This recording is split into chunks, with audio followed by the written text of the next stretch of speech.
Eureka College Basketball on ECTV is brought to you by City Blue Technologies in Peoria, your Epson first business partner offering precision core heat-free printing, Eureka College's official partner for sustainable printing. By Wendy Puff Pizzeria and Pub in Eureka, and by Cornerstone Family Restaurant in Eureka. Welcome back to the broadcast here on ECTV. Cream Burnett with my broadcast partner, Matthew Swan. Matthew, a lot of excitement, a lot of hype, a lot of energy in this building today here at the Reagan. We got quarterfinals matchup here for the SLIAC conference. Eureka College is hosting Spalding. And Matthew, I don't know about you, but I'm extremely excited about this matchup here. And this should be interesting. The Red Devils come into this game as the third seed. They'll be taking on the fifth seeded Spalding team here. Matthew, how do you feel about this matchup? Like you said, Kareem, I'm very excited. Obviously, fans are going to show up there. We see a lot more people already, and the game hasn't even started yet. And like you said, Eureka, third place in the SLIAC this season. We know they proved a lot of people wrong. They were actually predicted to come in seventh in the SLIAC. Clearly, that didn't happen. Eureka actually excelled and went over and beyond. So a very successful season so far for Eureka. Of course, they're not done yet. And man, this has been a historic season, not only just for Eureka basketball, but if we look at D3 basketball as a whole, this is the third biggest turnaround in D3 basketball history for men's or women's, adding on 10 extra wins from last season. Matthew, what are your thoughts about that? Yeah, honestly, very impressive. Like you said, 10 extra wins. They were, I believe, 5-20 overall last season. 5 wins to 15 is a huge improvement. And a lot of that has to do with recruiting. Coach Hedrick, in only his second year of coaching the Eureka Red Devils, has obviously put on a clinic of his own, and that plays a huge role in, of course, getting a team to come out, show up every single day, and put up the numbers that this team does. Absolutely, Matthew. A few more historic stats or achievements. This is the first winning season for the women's Red Devil basketball team since the 2020 season. Matthew, I don't think you were even in high school in 2020, and this is also the most wins that they've had since the 2020 season. And I mean, we cannot just give these girls and Coach Hedrick enough credit for what they've been able to do with this ball club. Unfortunately, last week's last game of the season, unfortunately, it was a loss against Westminster. We saw us lose that game by 7. Some mix-ups and late game execution kind of cost us that game. But in the grand scheme of things, the seedings and everything were set. That game didn't really matter, but this game will matter, Matthew, as it is win or go home. The last times we've seen these two teams face each other was a few weeks back here at the Reagan, where Eureka got the win. I believe we won that game by 12 points, and we had 4 different players in double digits in that game. Matthew, give me the breakdown of what happened in that game and what we can take away to this game. Yeah, so obviously, even in the first game, obviously we lost that one by a single point, so you have to think Eureka coming into that one was playing with a little bit of extra motivation. Like you said, 4 players were able to reach double digits. Obviously, that means we're shooting the ball really well. I believe Eureka actually comes in averaging around 70 points per game, which is quite impressive. And that's actually more than Spalding right now. So I think Eureka definitely has a good shot, especially here at their home court, to definitely put on a clinic. Absolutely, Matthew. You brought it up briefly. We did lose the first game at Spalding by 1 point, but then we were able to put our footprint into the game in that second game and really assert our dominance. It was Maya Webb who led the way, 19 points, 6 assists, 5 rebounds, a plethora of steals in that game. And I mean, we can go on and on all day about how good she's been for the Red Devils, and especially in the second half of their season. But that's all we have here for pregame. We'll be right back with the opening lineups and the tip-off right here on ECTV. Welcome to Wendy Puff Pizzeria and Pub, owned and operated by brothers Bob and Mike Mayo. Wendy Puff is located in the heart of Eureka and offers a warm and cozy atmosphere with a friendly staff. It's a great place to relax and savor a delicious meal. Here at Wendy Puff, we have a diverse menu to cater to every palate. Whether you're looking to enjoy a family dinner, catch up with friends, or study for your next test or complete that homework assignment, Wendy Puff will provide you with a positive experience and great food. Come as you are to Wendy Puff Pizzeria and Pub. Feel right at home at Eureka's own Cornerstone Family Restaurant. All-day breakfast, roasted chicken, daily specials, and homemade soups, along with a friendly staff, are here to serve you with smiles. Come in and enjoy Cornerstone Family Restaurant. Did you know toner powder is actually powdered plastic, and Americans consume 100 million pounds of it each year? Epson Workforce Enterprise AM series printers are powered by simple, smart, and clean precision core technology, doing away with waste-making laser printer designs and parts that end up in landfills, so you can experience less wasting, more saving. Your Epson Business First partner is City Blue Technologies in Peoria, Eureka College's official partner for sustainable printing. Calvin got diagnosed June 10th of 2018. He has rhabdomyosarcoma, a soft tissue cancer. But St. Jude has covered everything, and coming here, they're like, we are going to do everything we can. And when they say everything, they mean everything. St. Jude is like the gold at the end of a rainbow for a family like ours. They've really given our family hope, and we are so grateful and thankful for everything. That our flag was still there. Oh, say does that star-spangled banner yet wave o'er the land of the free and the home of the brave.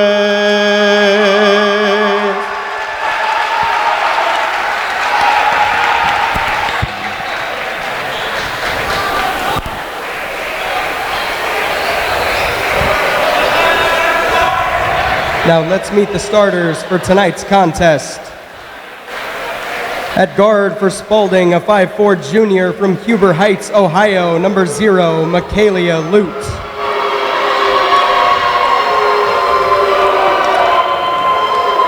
At guard for Eureka, a 5'4" junior from Indianapolis, Indiana, number 4, Maya Webb.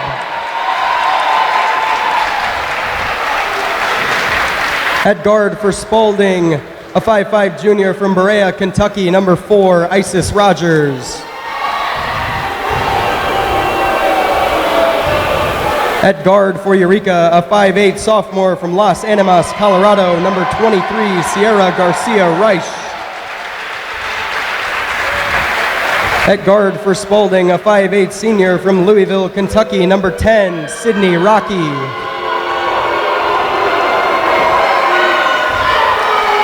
At guard for Eureka, a 5'8" freshman from Peoria, Illinois, number 24, Alana Jackson. At forward for Spalding, a 5'10" junior from Pontiac, Michigan, number 20, Zanaya Batiste.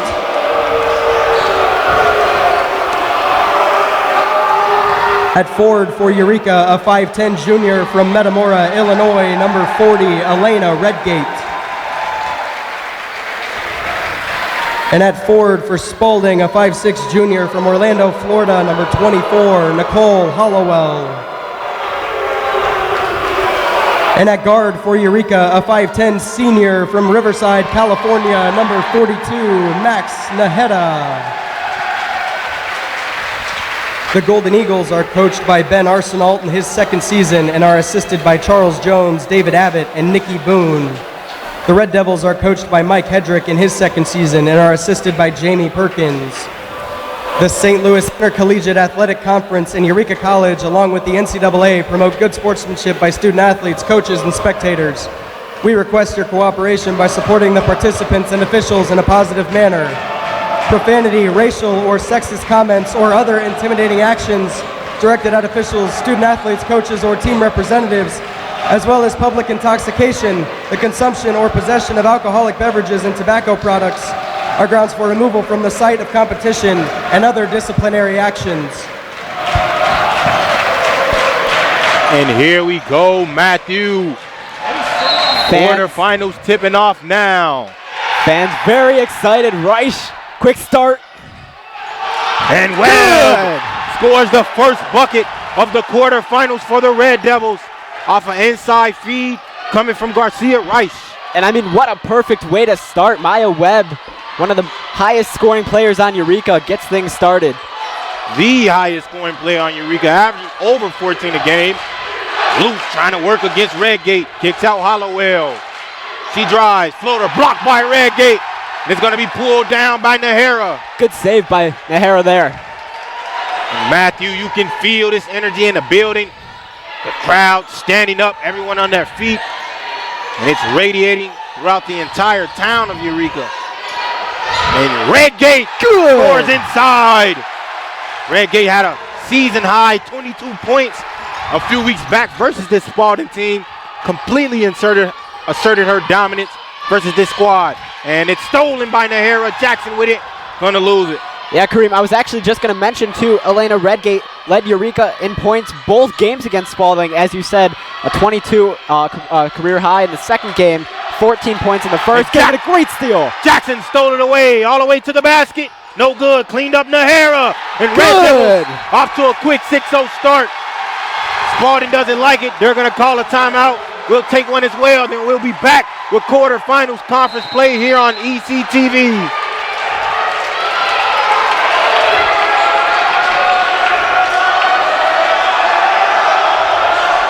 Did you know toner powder is actually powdered plastic, and Americans consume 100 million pounds of it each year? Epson Workforce Enterprise AM series printers are powered by simple, smart, and clean precision core technology, doing away with waste-making laser printer designs and parts that end up in landfills. So you can experience less wasting, more saving. Your Epson Business First partner is City Blue Technologies in Peoria, Eureka College's official partner for sustainable printing. And welcome back to basketball coverage here on ECTV. Kareem Burnett, Matthew Swan on the call. Matthews, SLIAC Conference quarterfinals for the women's division. Game one here, Eureka versus Spalding. Red Devils off to a quick 6-0 lead.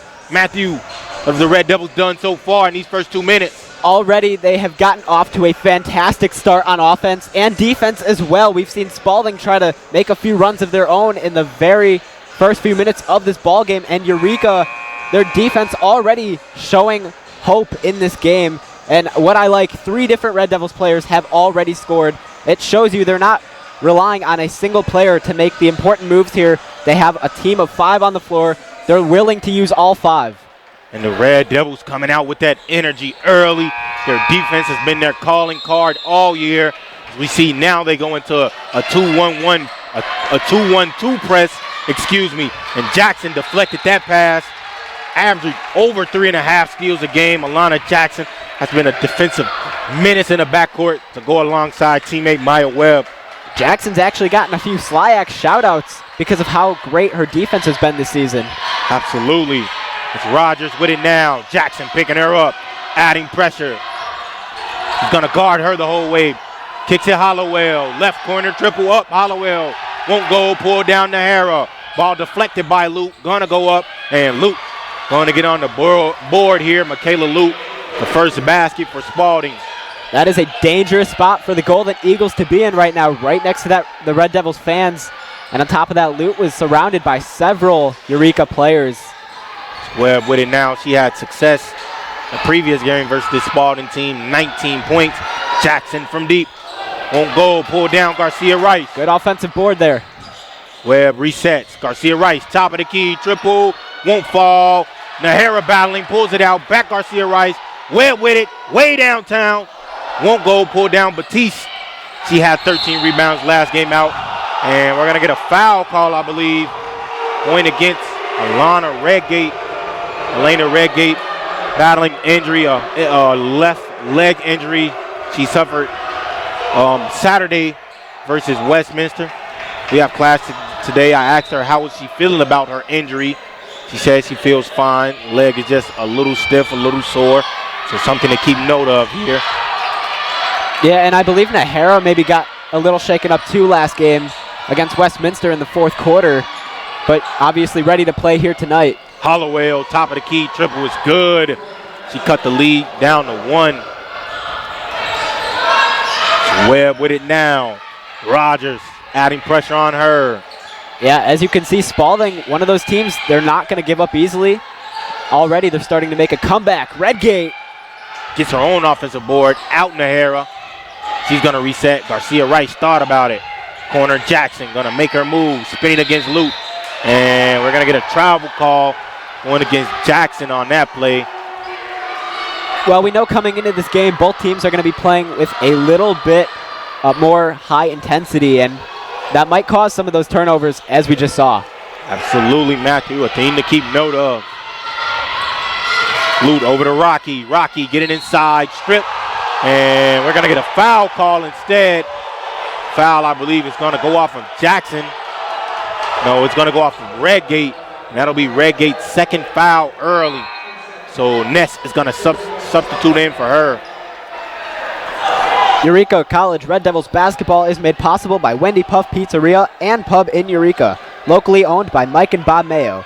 Wendy Puff offers a unique variety of pizzas, appetizers, salads, and desserts. Wendy Puff is open Tuesday through Thursday from 4 to 9 and Fridays and Saturdays from 4 to 10. Wendy Puff Pizzeria and Pub at 112 South Main Street in downtown Eureka. They also offer online ordering at wendypuff.com. So Rocky goes 2 for 2 at that trip at the line to give Spalding a 1-point lead. Nahara in her hot spot. Garcia Rice with it now. And Nahara working that mid-range, kicks it out. And we're going to get a foul call. Holding foul. I believe that foul is going to go against Hollowell. Yeah, and that is something I've already picked up on. Both teams are also being much more aggressive than we usually see. Again, it has to do with that high intensity. This is a very important game for both sides. Jackson left scoop, won't go. Batiste pulls that one down. Already active on the glass early. He's had 19 points last game out versus the Red Devils. And Luke gets downhill and scores, That's Rogers scores that bucket to give her team a 3-point lead. Yeah, Rogers just again being able to fight through a few Red Devils players, still being able to knock it down. Nahara, free throw range jumper. Won't get anything on that one. Now in the hands of Rogers. Making her move inside, gonna reset. About 4 minutes through this first quarter. Hollowell with it, 15 on the shot clock. Luke, it's stolen Good by steal. Webb. Webb off to the races. Webb and Nahara, and no good. And Nahara gonna clean it up. Rocky was looking for an offensive foul, that push off, and was ignoring Nahara on that putback, and an easy 2 points for Nahara. And not even that, but that's the second time in this game already that Spalding, one of Spalding's players, was in the paint ready to grab the rebound. And by the time that Eureka grabbed the offensive board, nobody else on Spalding was there. So maybe a little lack of defense from the Golden Eagles right now. That's going to be a jump ball. It's going to be still in possession of Spalding. Some substitutions here for the Red Devils. Alyssa Abascal has checked into this game. Abascal, one of those players that has constantly been heating up towards the end of the season. Jackson takes it away. Jackson, her second steal here early on. Inside Ness. Ness finishing off the glass. Josie Ness getting active here. Not a lot of minutes in this game. And Jackson, another steal. Up ahead to Webb. It's stolen by Douglas. As I was saying, not a lot of minutes in this game for Ness. She already has 2, and there's a mismatch on Eureka's defensive side. I think that was Batiste with that basket there.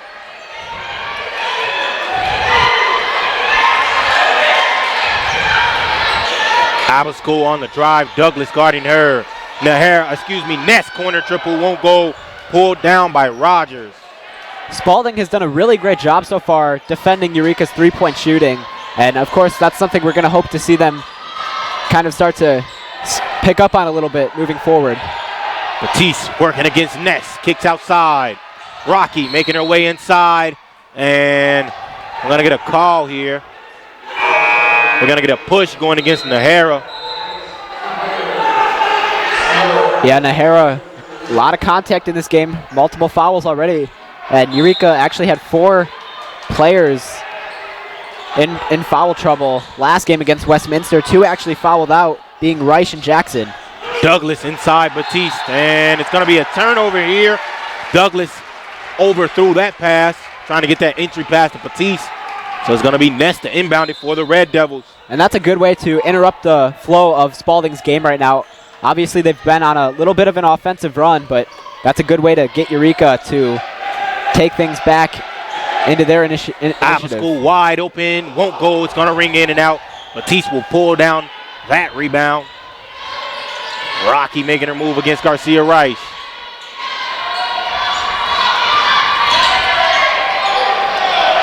And bucket there, no good. Batiste tracking down that offensive board.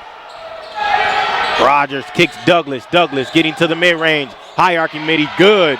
Gabby Douglas getting on the board here for Spalding. Yeah, and that's what Douglas is good at. She is able to have a high arc in her shot, as we see, and still be consistent. Ness not able to score through that load of contact. Rogers pulls it down. I'll give Ness credit. She got a good look at the basket, unfortunately unable to convert. But it would be a good thing for Eureka to start getting a little bit more of those same exact looks. Absolutely, let's see if the Red Devils are able to capitalize and do that as Reidner left-hand layup won't go. Garcia Rice will pull it down here.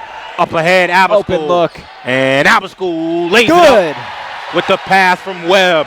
Webb found Abascal in transition for the easy deuce. Court vision awareness right there from Maya Webb. On point. All right, Webb, a multi-dimensional player. Get it done on the offensive side, scoring, passing, or defense. Rogers with it, working against Webb. 15 on the shot clock. Kicks Batiste. Back to Rogers. Hands up. And blocked by Ness. Josie Ness swatted that ball away as Rogers tried to score inside. Josie Ness, so good at getting those blocks. Webb from deep. Won't go. Pulled down by Ness. Backdoor cut. Garcia Rice and good. Red Devils back on top with that backdoor cut from Garcia Rice. Well, like I said, there's the momentum back in Eureka's direction. Rocky with it. Hands off to Douglas. Red Devils are down 3. Now back up 1 after leading this game 6-0. They're starting the first minute and a half. Nearly stolen by Ness. And the Red Devils are super active in those passing lanes, Matthew. Really not letting Spalding just pass the ball however they want. Yeah, we've seen that all season long as we take a look at the replay. Ness tracking that ball all the way down. But back to what you were saying, Eureka's made it so difficult for their opponent to even inbound the basketball, as we almost just saw Wilcox take that one away. And we're going to get a jump ball, and it's going to be Red Devils basketball. As Spalding got the last jump ball. And another forced turnover there by Red Devils. Abascal getting after it on that ball. Yeah, you cannot let your guard down, especially here on the road if you're Spalding right now. Eureka already forcing 6 turnovers, and it's still the first quarter. Alyssa Abascal with it now. The transfer from Greenville. Hands off Nahara. Nearly lost it. Gave it to Ness. Ness fakes the handoff. Gets inside. Through the contact. Wow. Good! Josie Ness takes the bump and finishes. A no call, but it didn't matter. Like you said, Kareem, able to play off of the contact and still knock it down. What a play. Now in the hands of Rocky. Nahara guarding her. Rocky trying to go one-on-one. Great. Ness on the help side. Stripped it. And Wilcox going to get caught with the blocking foul. It's over-aggressive as she tried to track that loose ball down. That was in the hands of Batiste. Well, I will say Eureka's done a great job at staying within themselves. It's still very early on, so it is still anybody's game, but Eureka was trailing a little bit and able to come back and currently up by 3.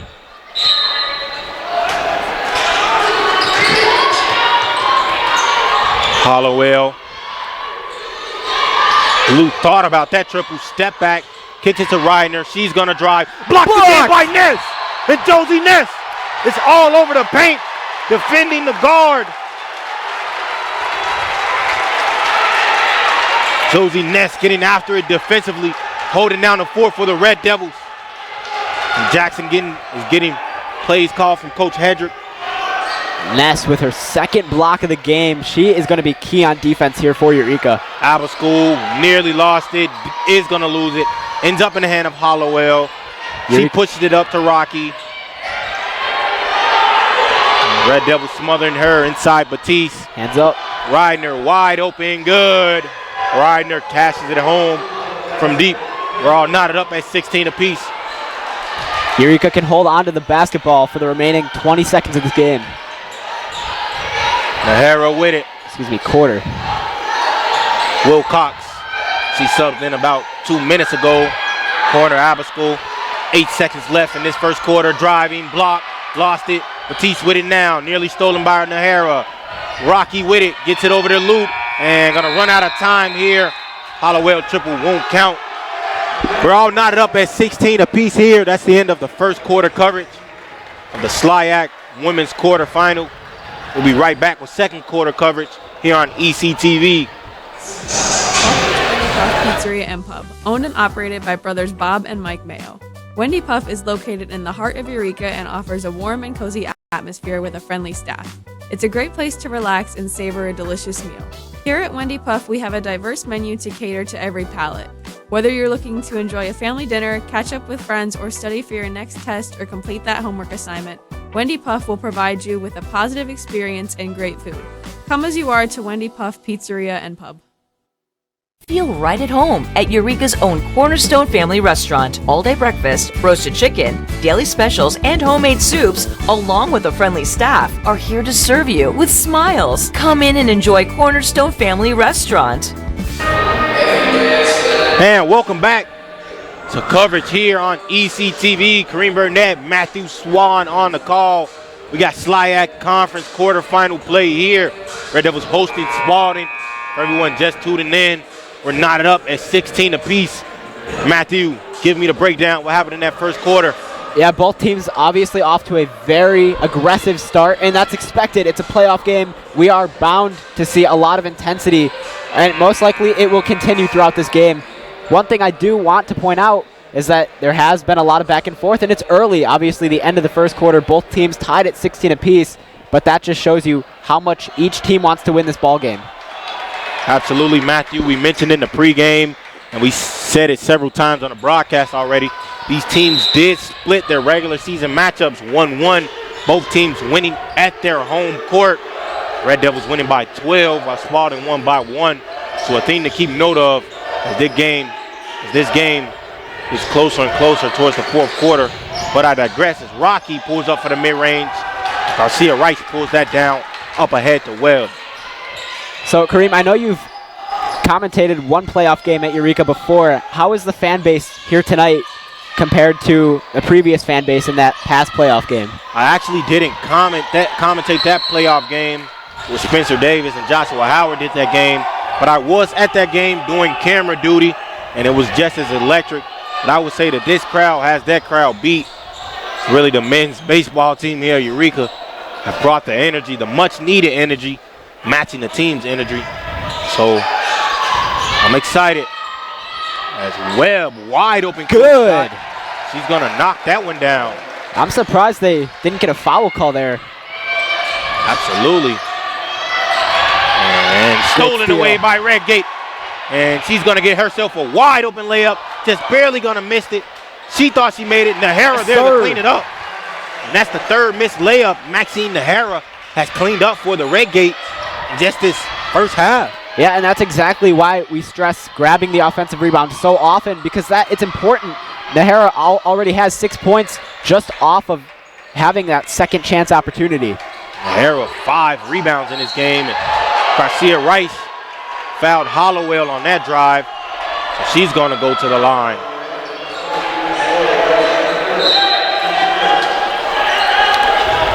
Eureka College Red Devils basketball is made possible by Cornerstone Family Restaurant of Eureka, locally and family owned for nearly 25 years by Michael and Donna Sweeney. Cornerstone Family Restaurant serves breakfast, lunch, and dinner every day. They are open Monday through Saturday, 6 a.m. to 8 p.m., and Sundays, 8 a.m. to 2 p.m. You can dine in, carry out, or order online. Cornerstone Family Restaurant is located on Center Street on the west edge of Eureka. You can get more information or order online at cornerstone-family-restaurant.com.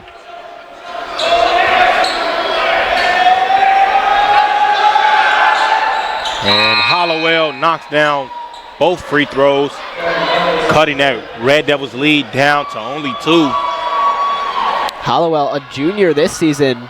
She's actually had, in 2 different games, she's been selected as the Aero Safety Player of the Game. You can imagine she's not the only one who's had that honor on the Spalding team. Lily Hollowell, a very effective player, as you mentioned, the junior. Maya Webb, good kick out pass. Jackson wide open, not gonna make it. Pulled down by Lute. Well, I will say Eureka does have a little bit of room to wiggle, but at the same time, you do have to make sure you actually get this defensive stop. Rihanna Caldwell, seeing her first minutes here, not able to score that basket. Lute nearly picked it away from Webb. That was a good move by Redgate to keep her hands up, not getting any foul trouble. Webb, she's being guarded by Lute. Nahara with it now. Over Rocky, jab step back, midi, won't fall. Pull down Garcia Rice. Offensive board. And Garcia Rice gonna get hit with a double dribble. Maxine Nahara advocating for a teammate that she might have been pushed.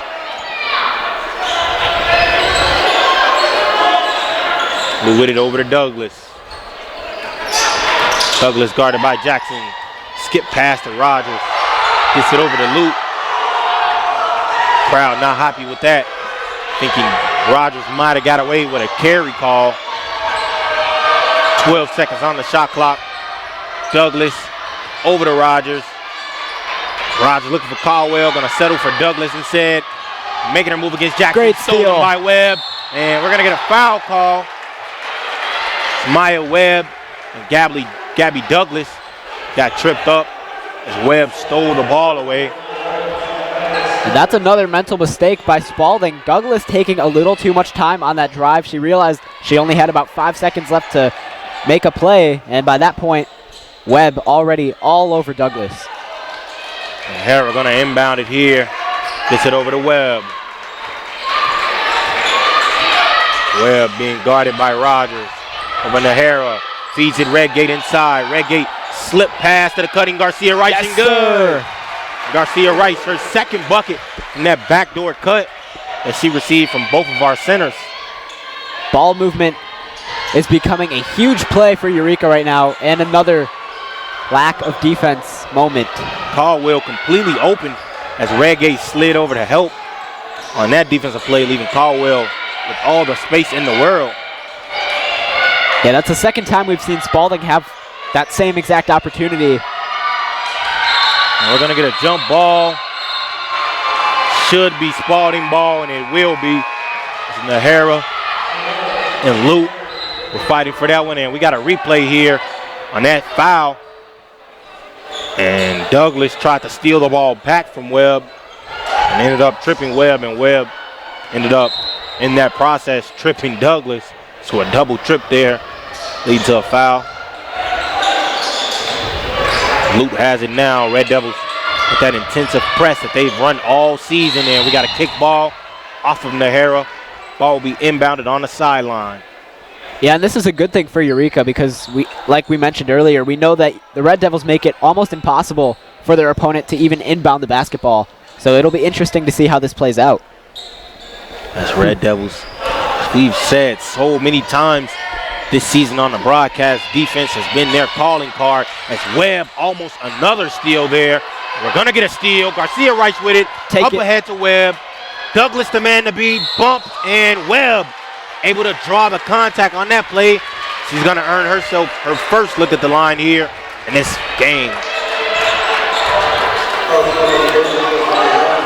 Eureka College Red Devils basketball is made possible by City Blue Technologies of Peoria, an Epson distributor serving Central Illinois.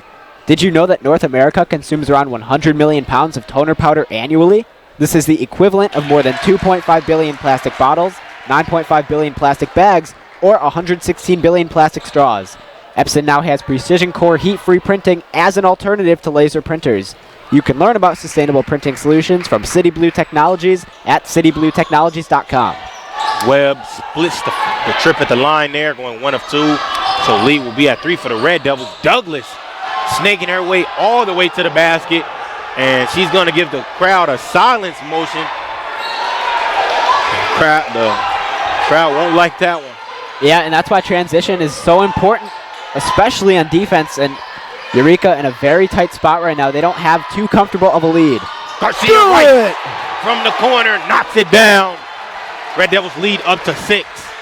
Eureka finally knocking down their first triple of this game. They went 0 for 7 to start, and Sierra Garcia Reich kicking things off from behind the arc.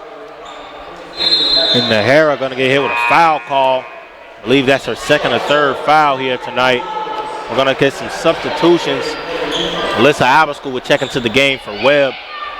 About 5:37 to play remaining in this first half. If you're just now tuning in, got Kareem Burnett, Matthew Swan on the call.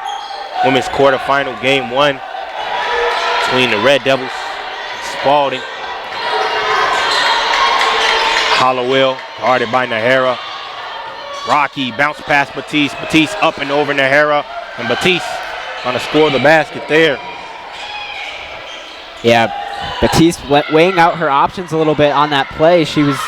Looked like she was deciding whether to pass it off or go up for the shot. Nahara with it over to Jackson. Jackson driving inside. Spinning, scooping. Won't get that one. Hollowell gonna pull it down. Red Devils instantly on it defensively. Up ahead to Rocky. She makes her move. Scoop layup. Won't go. Pull down Nahara. Nahara pushing it center court. Gets it over to Jackson. Jackson thought about a triple. Over to Nahara instead. And Nahara going to get hit with a travel call. That call for moving her pivot before that jab step. And some more subs here for the Red Devils. Actually, we're going to get a timeout. We'll take a quick timeout ourselves, and we'll be right back with second quarter coverage here on ECTV. Did you know toner powder is actually powdered plastic, and Americans consume 100 million pounds of it each year? Epson Workforce Enterprise AM series printers are powered by simple, smart, and clean precision core technology, doing away with waste-making laser printer designs and parts that end up in landfills, so you can experience less wasting, more saving. Your Epson Business First partner is City Blue Technologies in Peoria, Eureka College's official partner for sustainable printing. And welcome back to the broadcast here on ECTV. Kareem Burnett, Matthew Swan covering the SLIAC Women Division quarterfinals here. Red Devils up by 2 in this game, 26-24, with a little over 4.5 remaining in this second quarter. Matthew, before we went to break, giving a breakdown of what you were seeing from the Red Devils. Yeah, so Eureka is starting to find a little bit of a path going forward. We finally saw them knock down their first triple of this game on account of Sierra Garcia Reich. And, of course, it's been very close all game. Still early, but the Red Devils are starting to respond offensively, and their transition getting back into defense is picking up as well. Absolutely, Red Devils been at it both sides of this court. You said we struggled shooting the 3 ball here tonight, just 1 of 8, but we've been able to do other things productively as we've already forced 9 turnovers and only about a quarter and a half played here in this first half. Yeah, and that's one of the greatest things about basketball, too. You don't need to be, a really great three-point shooting team because, like you mentioned, there are other ways to contribute, and that's exactly what the Red Devils have done here tonight. Rocky with it now. Bounce pass to Rogers. Rogers swings it way across court, and that's going to go out of bounds. Rogers was looking for someone in that corner that she never found. I believe the ball rolled all the way out of the tunnel into the lobby area. Yeah, and when you want to pass across the court like that, you have to be sure that you need to be 100% sure that you're going to make that pass. Absolutely have to have some precision with your passing, be precise with it. In the hands of Webb over to Abascal. Garcia Rice cutting, Wilcox from deep, and that one won't go. Pulled down by Batiste, and we're going to get a foul going against Ness. It's going to be an over-the-back foul call. ref is motioning that she might have tapped Batiste in the head as she was trying to battle for that board. Yeah, it is still early in this game, and I believe right now Eureka has 7 fouls already, so not a huge deal, but again, just one of those things you want to pay close attention to. Rogers over to Lute.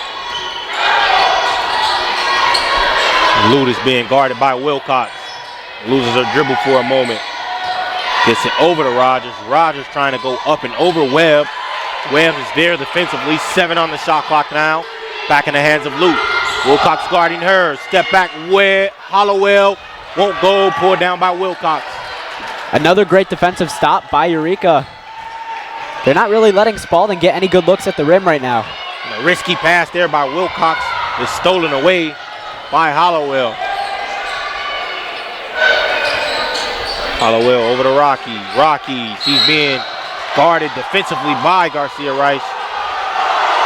And I believe we're going to get a foul call going against Garcia Rice. A blocking foul.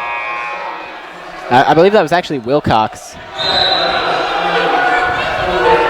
Nahara coming into this game for Garcia Rice.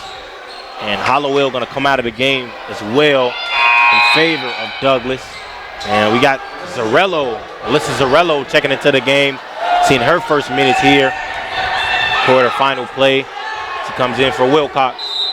Yeah, I will say, I feel like Zarello's been slept on a little bit. We know that she's had a few games where she's dropped double-digit points coming off of the bench. Absolutely, Alyssa Zarello, another one of those Swiss Army knives here for the Red Devils. Douglas gets inside, and she's fouled by Ness. She's going to go to the line to potentially tie things up for Spalding. Well, I'll be honest, that's the move right now for Spalding. It looks like, as I said, Eureka isn't really letting the Golden Eagles get to the rim. So what better way to draw contact and get yourself a chance at the line? Absolutely, and Alana Redgate checking back into this game in favor of Josie Ness. As we mentioned, Alana Redgate had success both games, going in double figures both games against Spalding. And Douglas misses that first look at the line. Getting some play calling here from Lute. Douglas, a freshman at Spalding, in her first year at the university. I'd say she's put on a really good show for not only her team, but the fans. Douglas missing both of those free throws there. Now in the hands of Nahara. Swing pass Webb in the corner. Sets her feet.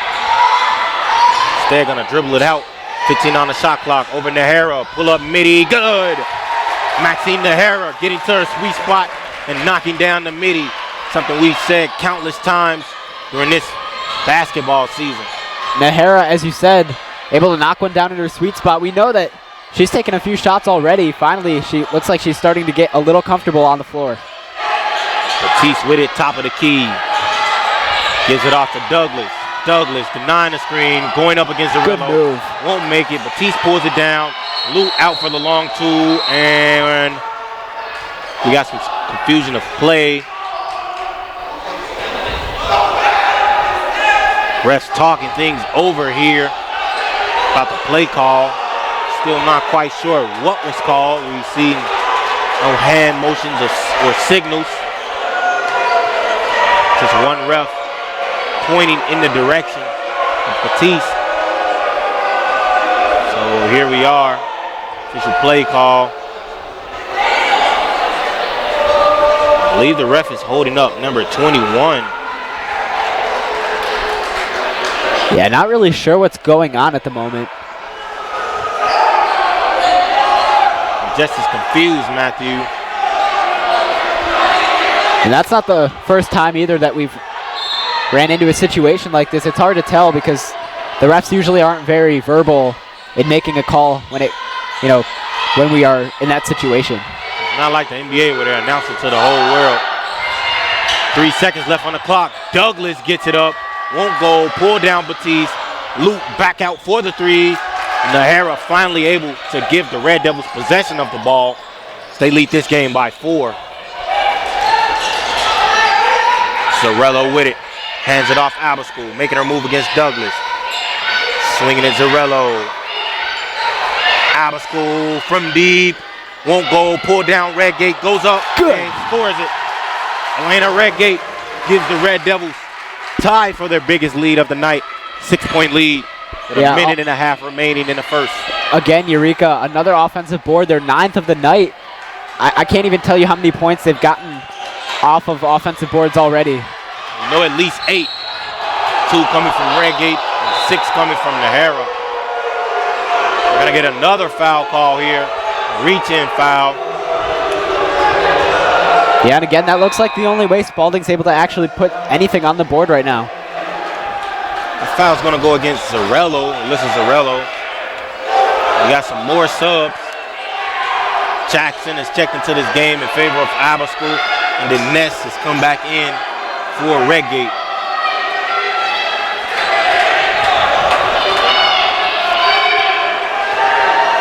Douglas has had countless trips at the line already in this game, and we're not even through a single half. She has a season high 16 points. That was a road game against Principia early in December of last year. Coach Mike Hedrick running a 9-woman lineup here in this playoff game. 9 different Red Devils have seen the floor so far. Ness with it now. Gets it in the, Nahara got it in the Ness. My apologies for that mix-up. Zarello picks up her dribble. Webb with it now. 10 on the shot clock, making her move, and I'm going to get a foul going on the floor. That foul going to go against Rogers. I like the fact that Eureka is not rushing into getting a shot up. Like I said, ball movement has been really efficient for the Red Devils in this game. And they're not just trying to rush, they're waiting to get a good look at the rim. Nahara to inbound it, gets it in Garcia Rice. Hands off Jackson. 15 on the shot clock, about 52 on the game clock. And Jackson is fouled on her way to the cup, so she'll get free throws. Yeah, we've seen both Jackson and Webb take a few hard shots to the ground, really sacrificing their bodies. Donna Jackson, her first look at the line here. No basket scored in this game, but she does have 3 assists to go along with 3 steals. Jackson not able to make that first one there. Jackson coming into this one, averaging just over 4 points a game. It's really Jackson's defense, and she missed both free throws. The ball pulled down by Nahara. And we're going to get a jump ball. Ball going to go in favor of Spalding. And we're going to get a timeout here from Coach Hedrick to talk it over. So we'll take a quick break ourselves, and we'll be right back for these final 50 minutes of play here in the first half on ECTV. The airwaves just got a refresh, and you need to spin your dial to 103.1 to find out. EC 103.1 is your latest and freshest option at your disposal, with the latest alternative rock hits, new personalities, and live sporting events at Eureka College. With an award-winning pedigree, EC 103.1 will quickly be the only thing you want to hear on your radio. Now on the FM airwaves and streaming globally on iHeartRadio. EC 103.1, your rock alternative. ECTV, Kareem Burnett, Matthew Swan on the call. Final 50 minutes, about 51 seconds. If we round up here, first half of this quarterfinals matchup. SLIAC conference play, Red Devils up by 5. Webb thought about that triple. Gets it inside to Ness. And Ness scores the easy deuce. Red Devils up by 7. Well, as I was saying earlier in the second quarter, this is the one time that Eureka's been starting to pull away, even though it's been very gradual, but they are starting to find a rhythm and following that. Ridner with it now. 20 on the game clock, 12 on the shot clock. Gets it over to Rogers. Rogers trying to make her move against Jackson, and Jackson stole it away. And we're going to get a jump ball. Red Devils going to get it, and Alana Jackson forces another turnover here. She's been spectacular all season defensively for the Red Devils. Yeah, and again, sacrificing the body, but fortunately she is able to take it away. Again, Red Devils regain possession. Webb from deep. Good! Maya Webb with a dagger three to put the Red Devils up by 10. What a heading way. into the second half. What a Matthew, way. talk to me. Yeah, well, as I was saying, we'll get a look at the replay here. Maybe not, but as I was saying, what a way to end the quarter. Maya Webb, she's been struggling from behind the arc all game, finally knocking it down. We're going to hope to see that, maybe that builds up her confidence from behind the arc in this game. But overall, as I said, Eureka in the second quarter really starting to stand out offensively. They're pulling away very gradually, but that's all it takes, especially in an important game like this one. And that's all that we'll have here for this first half on ECTV for SLIAC Conference Quarterfinals. Cream Burnett, Matthew Swan on the call.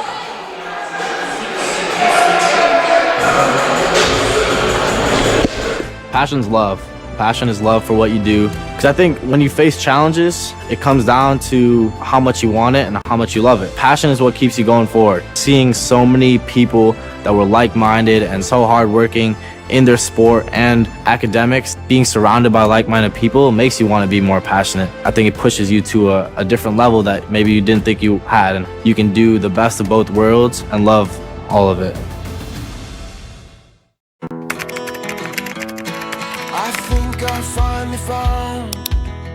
Hey, how you doing? Hey, Mason. Hey, Mason.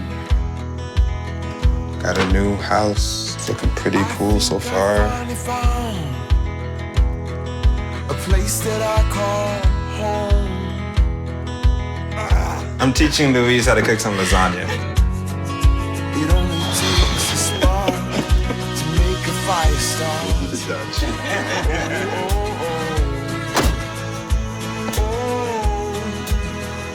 Thank you. Study, please.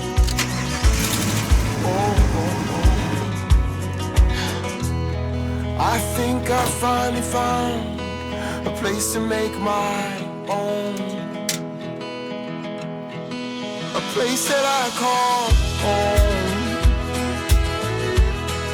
This place that I call home.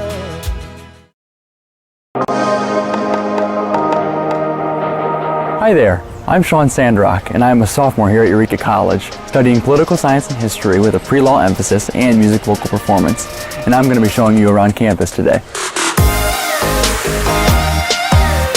This is Burgess Street, which separates the academic and residential sides of campus. Let's begin our tour here at Dickinson Commons, which is one of our 2 eating establishments here on campus. It's set up like a food court style, which offers substations, a grill station, pizza, and even a home-cooked meal. We also offer lots of vegan and vegetarian options here on campus. This is Burgess Hall, which houses our social science and business classes. It also contains our professors' offices and student classrooms. Built in 1891, Burgess was originally our library, which since has moved across the street in 1967 to our new library. Did you know on the 3rd floor of Burgess we have a new creative design lab, which is designated to all of our art students? This is Mellick Library, which has many resources here on Eureka College's campus, including upstairs cubicles, the Gammon Room, which is a lounge area, downstairs classrooms, and the Ronald Reagan Archives. Did you know that President Reagan is a Eureka College alum? If you can't find your book here in the library, we're fortunate enough to be part of the iShare database, which consists of 90 libraries that will find your book and send it here. You may be wondering what classes are like here at Eureka. We usually have a student population of about 500 students, which allows for a lot of individualized attention in the classrooms. Our student-to-professor ratio is about 13:1, which allows students and professors to really get to know each other. We are now coming up on Benham Binkley on my left and Sanders on my right. Benham Binkley was built in 1917, right at the peak of World War I, and Sanders was added on in 2014 with the use of 100% donations given to the institution. This building was awarded Leadership in Energy Environmental Design, which focuses on Sanders being an eco-friendly structure. These buildings are classified as our math and science halls, which house classrooms, professors' offices, and a few science labs. This is Pritchard Theater, which was built right around the same time as Benham Binkley and was originally our sports complex here on campus. The main floor was the gym and the basement was our swimming pool where President Ronald Reagan swam as a freshman here on campus. This building is now used for our fine arts classes. Eureka College also played a role in World War II. Enrollment was down due to war efforts and we were looking for a few new ways to bring in some cash. The college found a program where we could house Nazi German prisoners of war here in the United States. So Pritchard Theater became a holding place for prisoners of war where they would walk down the street during the day and work at the canning factory. The building behind me is the chapel, which is a very historical building here on campus. It is home to our music department. Downstairs includes classrooms, professors' offices, and practice rooms. Upstairs you will find McAllister Hall, which is where many students perform today. This is the stage where Ronald Reagan gave his first ever speech on behalf of Eureka College's student body. This is the hall where President Reagan discovered his speaking ability. In his 1982 commencement address, he stated, "Everything that's been good in my life began here." Our oldest building behind me was built in 1858. Our administration building, Burris Dickinson, includes the President's Office, the Provost's Office, the Business Office, Alumni and Development Office, and some staff and professors' offices. If you look at this side of the building, you may notice some things when we reach the other side. Eureka College was founded in 1855 by a group of abolitionists that belonged to the Disciples of Christ Church. We are still associated with the Disciples of Christ Church, but we are now a multi-faith campus and we welcome all here. Did you know that we were the first institution in Illinois and the third in the nation to admit men and women at an equal basis? Now if you look at the opposite side of the building, besides the fire escape, you will notice that both sides are exactly the same. This building was here before the town of Eureka had even been established, so they didn't know which way the town was going to expand. So they decided to create two front entrances. This is the Ronald Reagan Peace Garden, dedicated to the life and legacy of President Ronald Wilson Reagan. You will see here a bust of President Reagan, as well as a significantly large piece of the Berlin Wall, which commemorates President Reagan challenging Mikhail Gorbachev to tear down this wall. The garden is a great place to chill out and enjoy the outdoor environment here on campus. Eureka College is the smallest institution to graduate a United States president, which goes to show that all students at Eureka can dream big and fulfill them. We are now looking at the Surf Center, where there are many resources useful for everyone, especially incoming students. This is the Ronald Reagan Museum, which holds over 10,000 artifacts of President Reagan's life here at Eureka. Some were even hand-selected by Reagan himself. The Surf Center also includes the Career Service Center, Becker Auditorium, the Office of Student Life, and our college bookstore. Our final stop in the Surf Center is our second eating establishment here on campus called the Burgoo, named after a stew. The Burgoo is set up more like a store or a restaurant, unlike Dickinson Commons. Some of the students' favorite meals here are cheese sticks, chicken wraps, and Starbucks coffee drinks. While we walk over to the residential side, some students who live close may be wondering, commute or not? About 40% of our students here at Eureka are commuters, which means that all parking on campus is free for all students. Built in 2012, Arnold Hall is our newest residence facility here on Eureka College's campus. These are our most spacious rooms on campus, which is nice when sharing it with a roommate. Arnold Hall consists of 5 wings that each house upper-class residents. Each wing has its own study lounge and larger social lounge with a TV. Every room on campus comes with a bed, chest, desk, bookcase, chair, and closet for each resident. Arnold houses 2 of the 3 sororities on campus. The rooms also include great Ethernet access and high-speed Wi-Fi, as well as geothermal heating and cooling. Arnold also includes a full kitchen and lots of additional lounge and study space, including a media room on the upper level that is perfect for group project work and has a printer free for student use.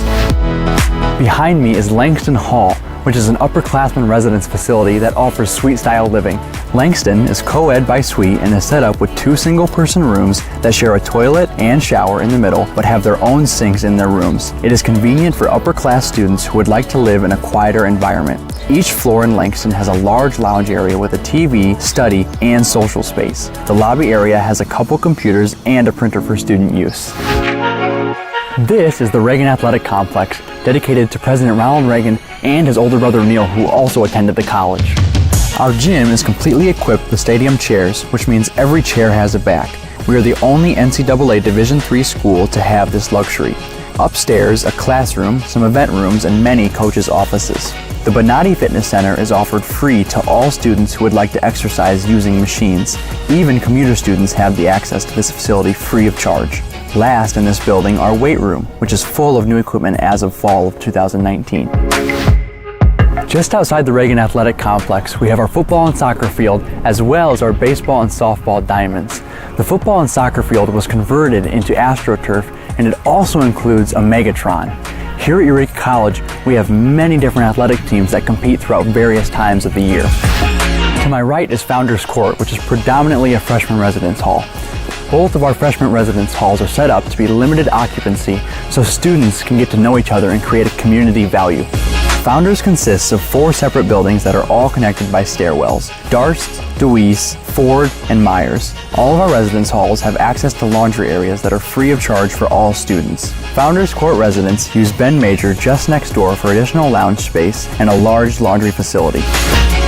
We are now at Alumni Court, which also houses all incoming freshmen. These rooms are comfortably sized for 2 roommates. Be sure to check your packing list before you come to campus to see what items it is suggested that you bring and what items are not allowed on campus. Connecting both alumni residential buildings is our Learning Center, a great resource to use if you want help with writing or any course, or you could help here by becoming a tutor. The Learning Center is also a great place to study and is open 24/7 for student use. This is Ben Major, named after the man who owned all of the land that Eureka College now sits upon.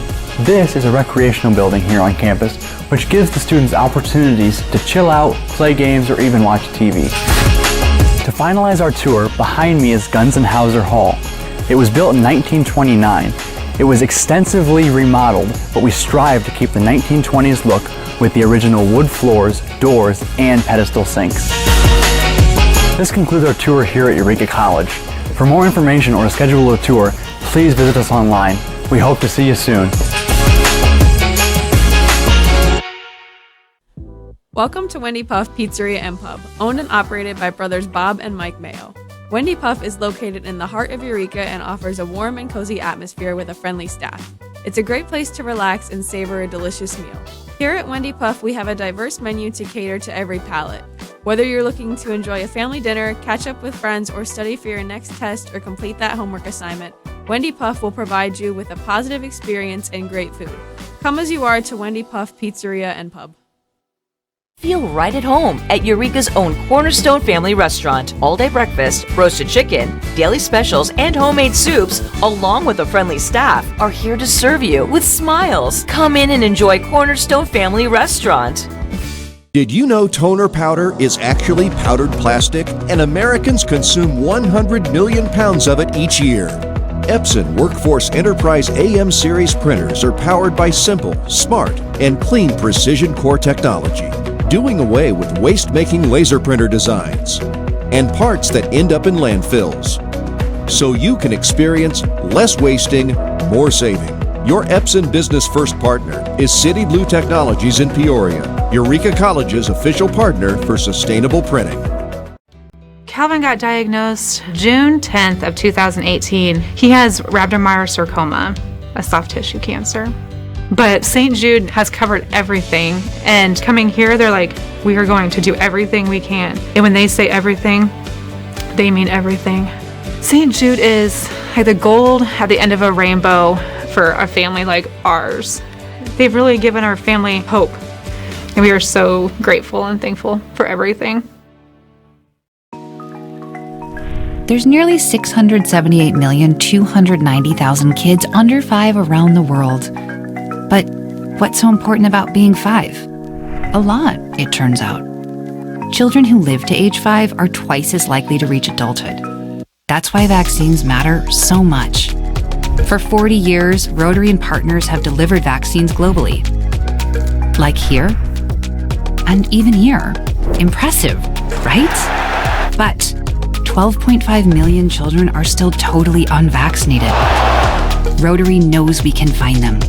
Because when Rotary and Indian vaccinators looked for families at bus and train stations, used motorbikes, and trekked house to house, they lowered polio cases by 94%.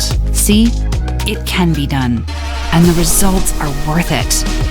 Let's ensure that all children grow up safe from preventable diseases.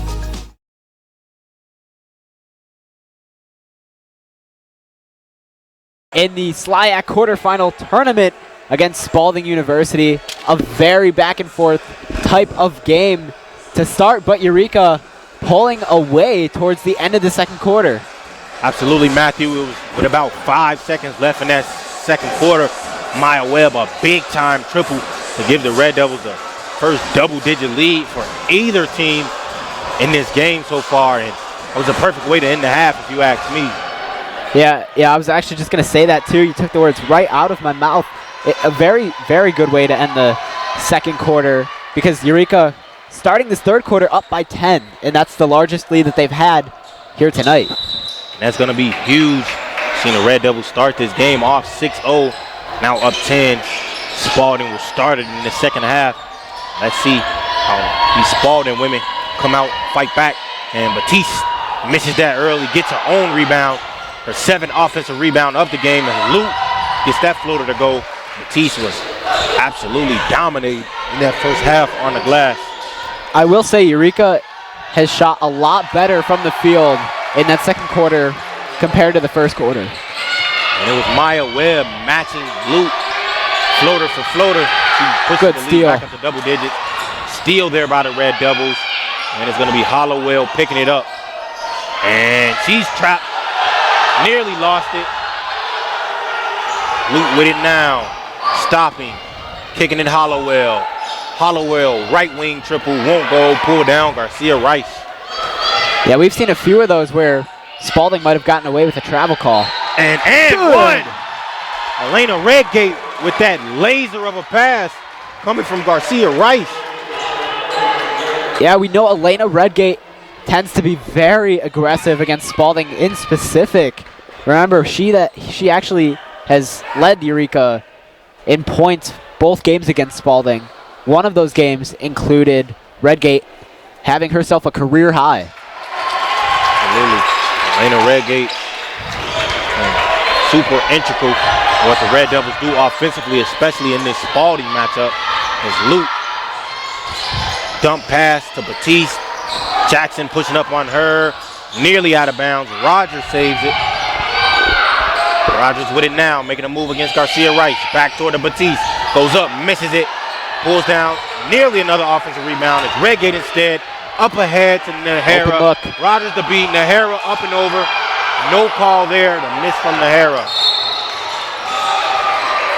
We're going to get a foul call going against Jackson. She tried to stop the basketball on that steal. Well, Nahara hasn't really gotten any calls, it looks like. To be honest, it seems like she's gotten tangled up in a few encounters and no call in any of them. Absolutely, and Nahara surely not appreciating that from the refs. Rogers has it now with Batiste.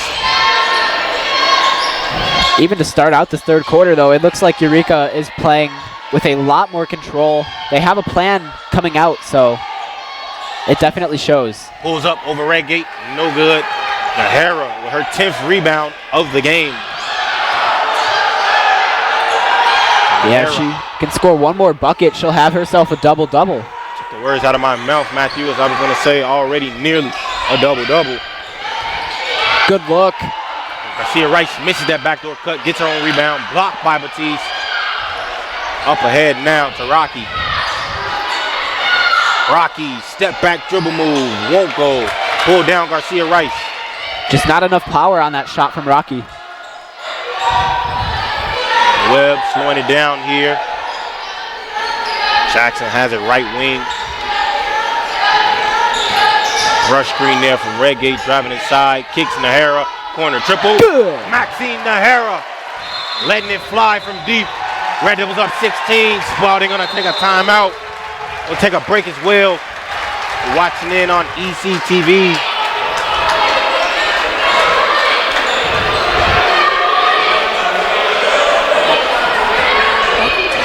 Pizzeria and Pub, owned and operated by brothers Bob and Mike Mayo.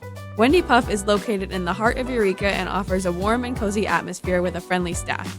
It's a great place to relax and savor a delicious meal. Here at Wendy Puff, we have a diverse menu to cater to every palate.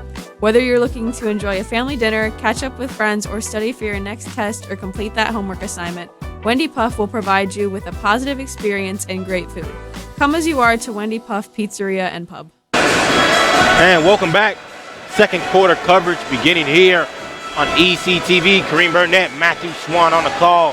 Matthew, before we left the viewers, it was a left corner Maxine Nahara triple to boost the Red Devils lead to 16, 43-27 here. The biggest lead of the night for the Red Devils. Matthew, what have the Red Devils done so far to assert their dominance in this game? Yeah, honestly, they've started to play with a little bit more control as we've seen. Like you said, Nahara knocking down a triple in the left wing. And on top of that, we've seen Webb connect for a three as well. So really just controlling the basketball a lot more, being more efficient on offense as a whole. And the Red Devils up 16 in this game. They did win the previous matchup by 12 here at the Reagan versus the Spalding team.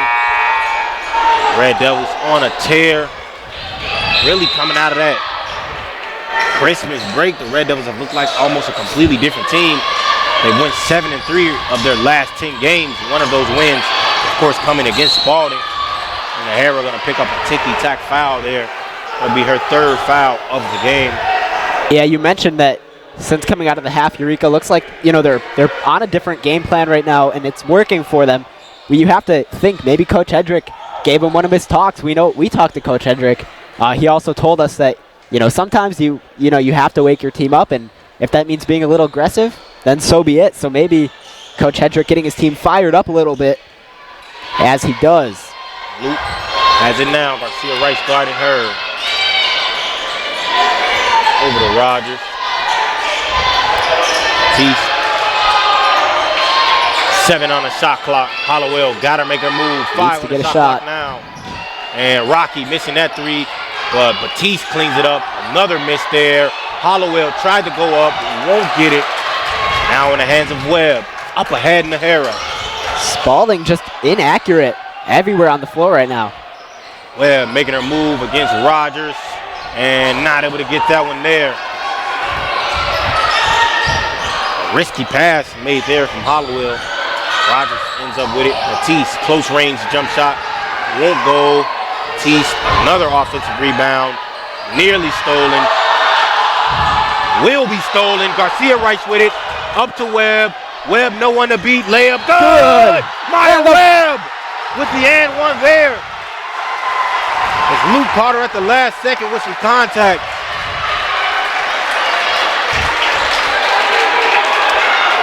What a great play there, Matt. Defense leading to offense. I was just going to say, both teams fighting for the basketball. It looked like for a second we didn't know who was going to get it. And with the right deflections, Eureka able to take it away. And, of course, Maya Webb knocking down 2 points and a potential three-point play. Red Devils now up 18. That's Maya Webb, 12th point of the game, with a chance to make it 13 and a 19-point lead. She does exactly that. Maya Webb pass money from the line. Yeah, Eureka's really starting to break away here. Absolutely, Red Devils come out of this second half. Dominated it. Spalding only has 2 points in these first 4 minutes of play. We're gonna get a push call. We got a replay here. That and one, the steal there. Jackson, Garcia Rice up to Webb. Finishing through the contact. Maya Webb showing some passion there.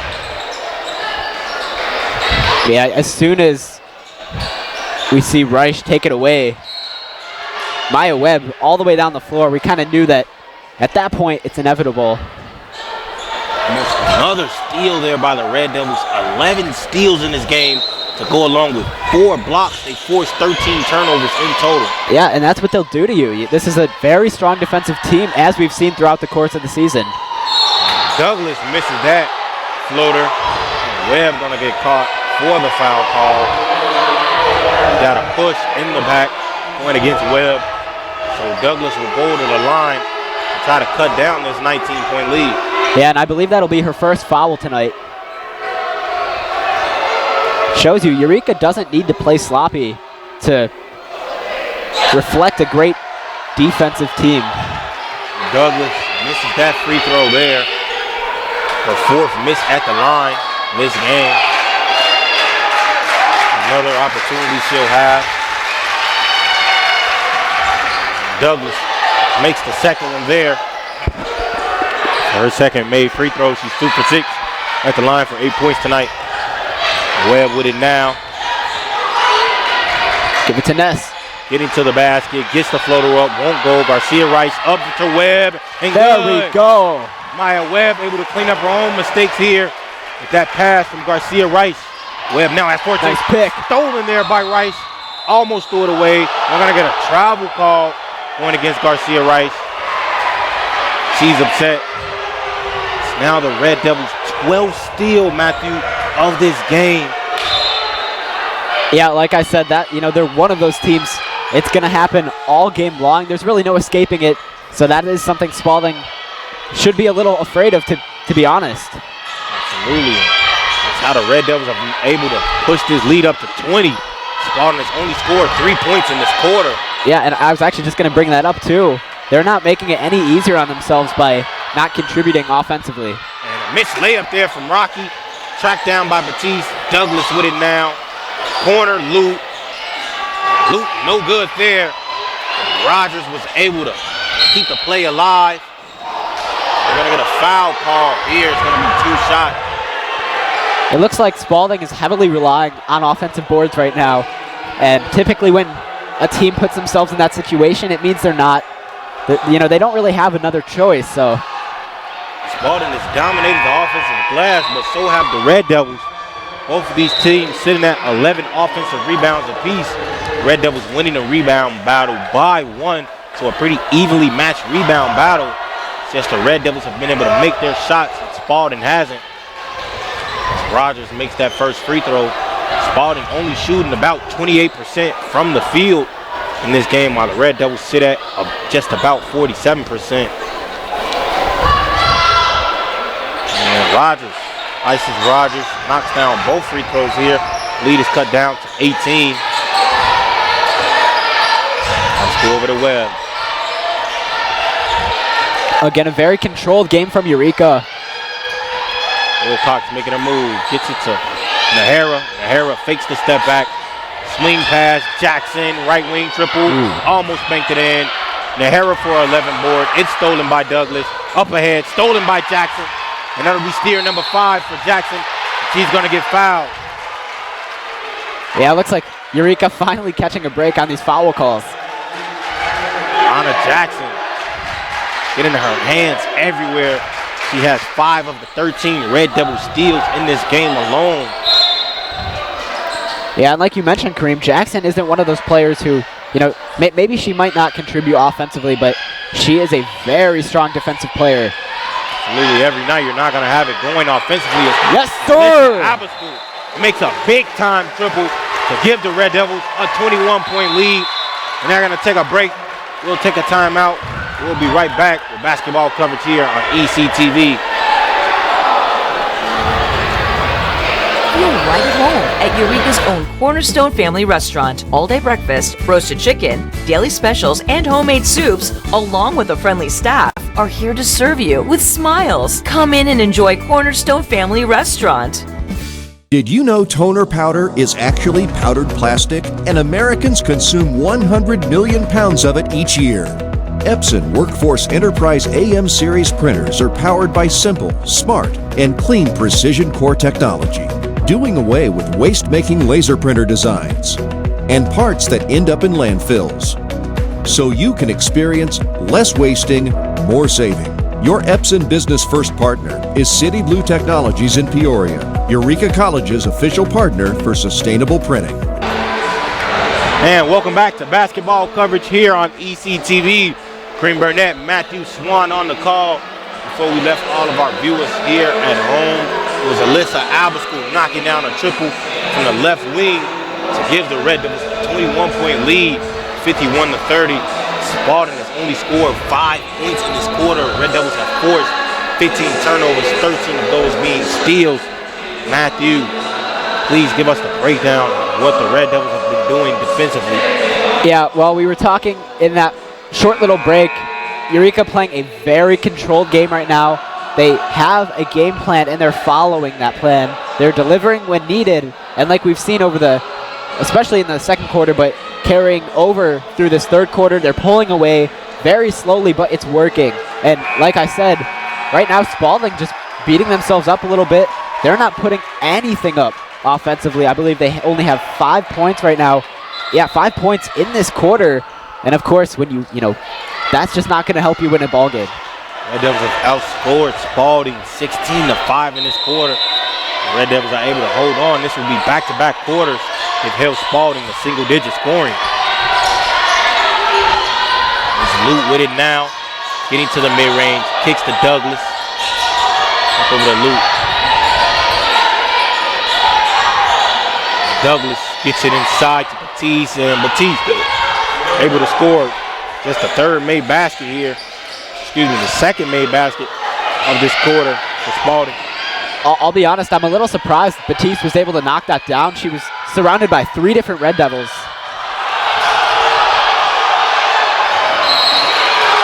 We're going to get a push foul going against Jackson, but I would have to agree with the Red Devils. That ball was going out of bounds, and one of the refs got in the way of the ball going out of bounds and really saved the ball.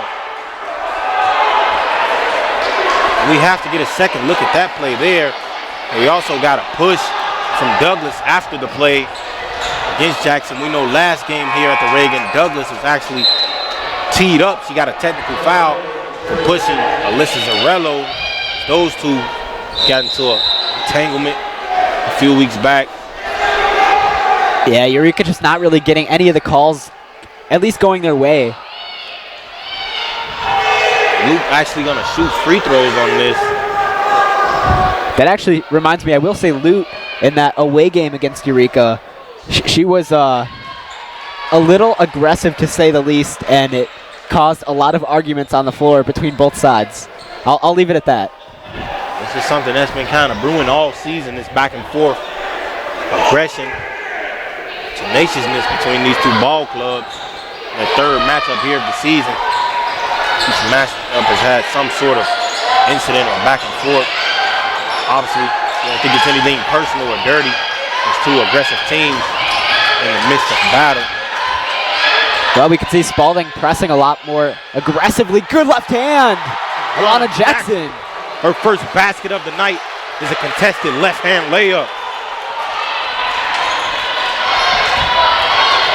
Lute with it now. A little over 3 minutes of play remaining in this quarter. Lute nearly stolen by Jackson. Douglas, corner pass to Lute. Lute isoing against Jackson. Stripped by Jackson. We're going to get a foul call there. Alana Jackson stripped the ball down. We got a replay to see what happened earlier. You see the ref looked like he stopped that ball from going out of bounds as it hit the back of his left foot. Lute back of the trip at the line here. Jackson was called for a foul. And Lute misses that first one. Yeah, the only thing I'll actually add to that play is that here at, the Christine Bonatti Bullwinkle Arena, there's not a lot of space in between inbounds and out of bounds. So that's maybe just not a good spot for the ref to be in to begin with. I would have to agree with that agree with you on that one, Matthew. But it was now up 18. Lute was able to knock down that second free throw. Garcia good pass. Skip pass. Almost lost it. Jackson picks it up. Over the web. Take her time here. O'Hara with it now. 10 seconds on the shot clock. Red Gate with it. 5 seconds on the shot clock. Red Devils got to get it up. Garcia Rice behind the arc. Almost banked it in. Douglas snags down the rebound. She pushes it center court. Getting all the way. Gets it up. And another late whistle as Red Gate is going to be hit with that foul call. Well, like I said, that's all Spalding can do right now. That's the only way they're contributing and putting points on the board. Absolutely. Spalding, I believe, only scored 2 field goals this entire third quarter. 6 of their 10 points coming at the free throw line here.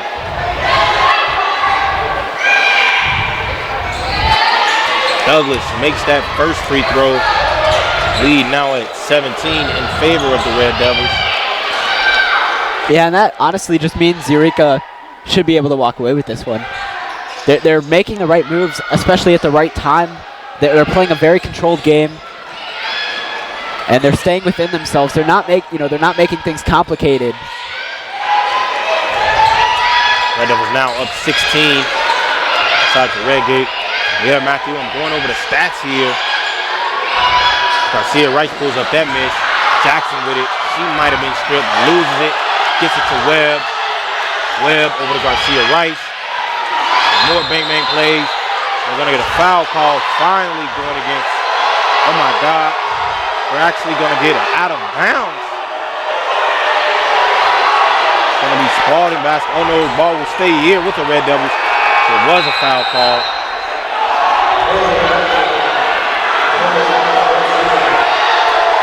They're going to switch the call again, so Spalding will have the ball here. Yeah, I'm not really following what the refs are seeing, to be honest with you. Me neither, Matthew. Me neither. But Rocky with it now. I'll do my best to keep an open eye. Rogers. Rocky. Right scoop, no good. Batiste pulls it down. Not able to score. Gets another offensive rebound. Won't score that one either. A second offensive rebound. Floater by Lou. Won't go. Red Devils finally pull it down. Those are opportunities that Spalding is setting up in a good way too, and they're just not knocking anything down. Absolutely, Matthew. We were talking about it. Spalding has 12 points scored this quarter, 8 of those coming at the free throw line.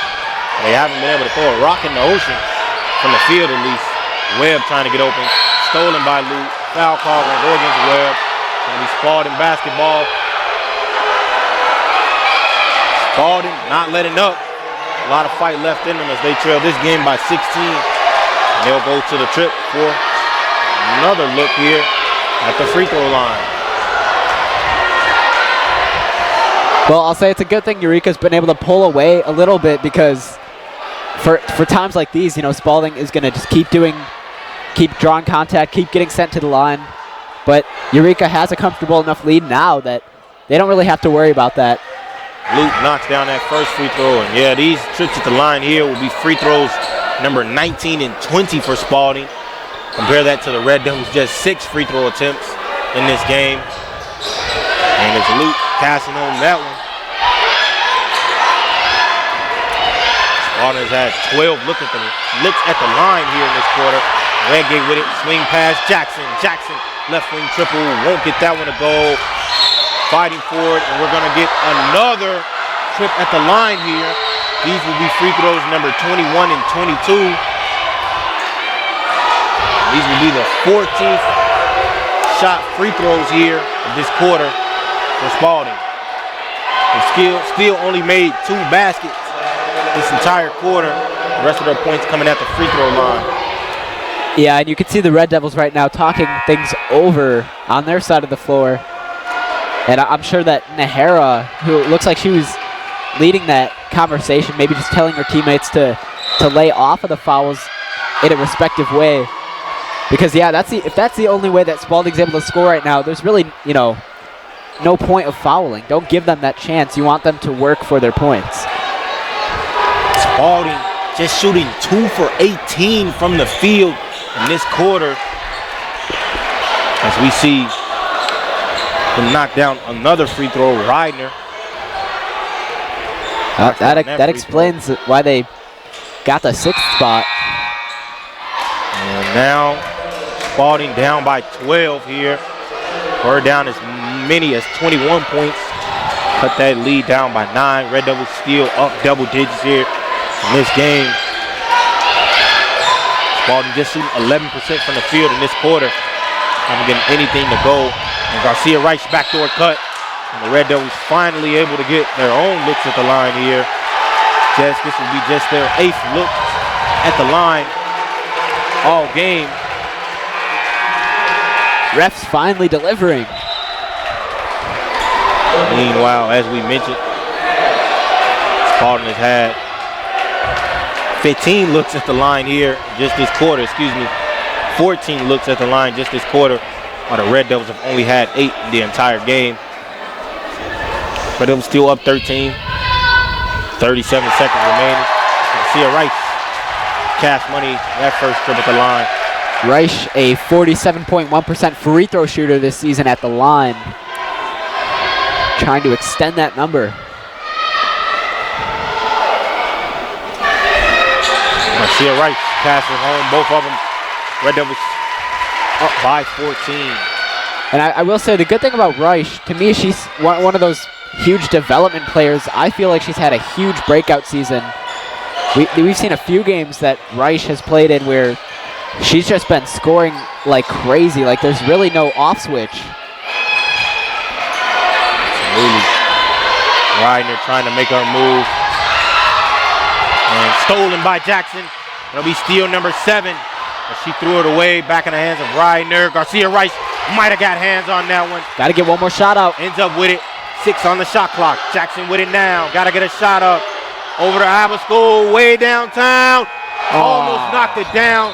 The crowd was in anticipation, but that'll do it for third quarter coverage here on ECTV.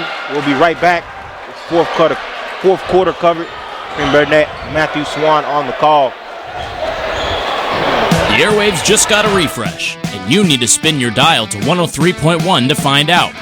EC 103.1 is your latest and freshest option at your disposal, with the latest alternative rock hits, new personalities, and live sporting events at Eureka College. With an award-winning pedigree, EC 103.1 will quickly be the only thing you want to hear on your radio. Now on the FM airwaves and streaming globally on iHeartRadio. EC 103.1, your rock alternative.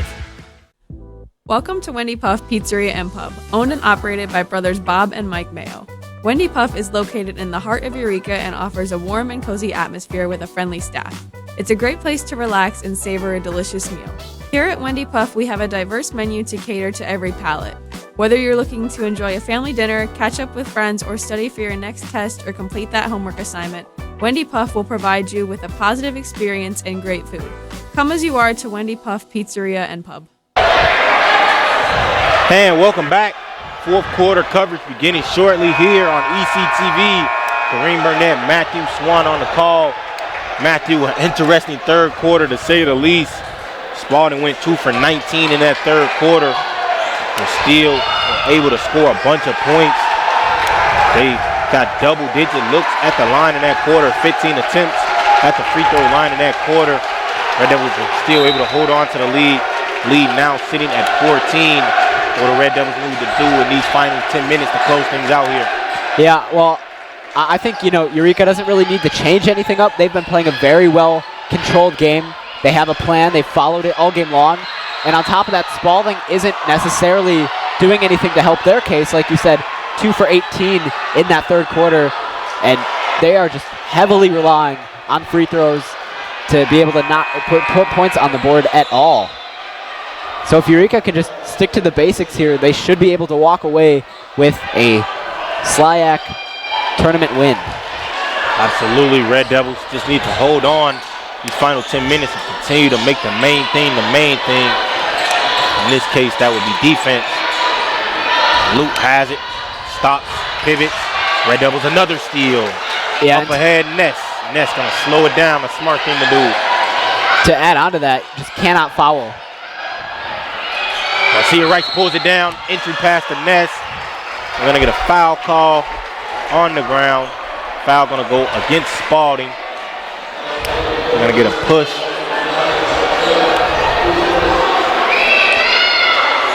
I believe the Red Devils would have maybe have preferred for the foul not to be called, as Ness was wide open in the paint. But nonetheless, Red Devils will have the ball here. It'll be Nahara inbounded. Nahara over to Abascal. Abascal making her drive against Ryder. Scoop layup good. Wow. Alyssa Abascal scoring on that baseline layup. Abascal, a very quick player on her feet, being able to move to the basket, using that right hand to knock it down. Red Devils doing a great job rotating here defensively. They seem to be in a 3-2 stone, nearly stolen by Abascal. Luke puts it up from deep and knocks it down. Red Devils up now just by 13. Coach Hedrick not liking what he's seeing so far. Gonna call a quick timeout. We'll take a break as well. We'll be right back here on ECTV. Did you know toner powder is actually powdered plastic, and Americans consume 100 million pounds of it each year? Epson Workforce Enterprise AM series printers are powered by simple, smart, and clean precision core technology, doing away with waste-making laser printer designs and parts that end up in landfills. So you can experience less wasting, more saving. Your Epson Business First partner is City Blue Technologies in Peoria, Eureka College's official partner for sustainable printing. Welcome back to the broadcast here on ECTV. Green Burnett, Matthew Swan on the call.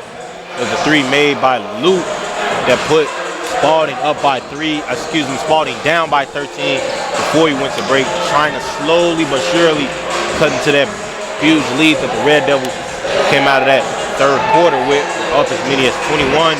Matthew just barely under 9 minutes of play remaining in this quarterfinal matchup between the Red Devils and the Golden Eagles. What the Red Devils need to do to hold on and pull out a win here this Tuesday night? Just be aggressive on defense, but not to the point where you foul. Again, it all has to do with keeping things simple. Like you said, Spalding was able to add on another three before we had that timeout called, but a lot of that I feel like has to do with being a little wide open. We saw Abascal try to go for a steal there. She misjudged the pass, and that allowed Spalding to have an open shot. We mentioned Spalding shot 14 free throws and made 8 of them, I believe, 9 of those 14 free throws in the third quarter. Only scored 2 buckets in that third quarter. The Red Devils have done a great job defensively. They forced 17 turnovers in this game, 15 steals, 5 blocks. That's 20 stocks in total for the Red Devils. So defensively, they've been out there, just have to play without fouling. Ness makes her move against Matisse, fading away. Good move. Josie Ness with the baseline fader to boost the Red Devils lead to 15. 8:30 remaining in this ball game.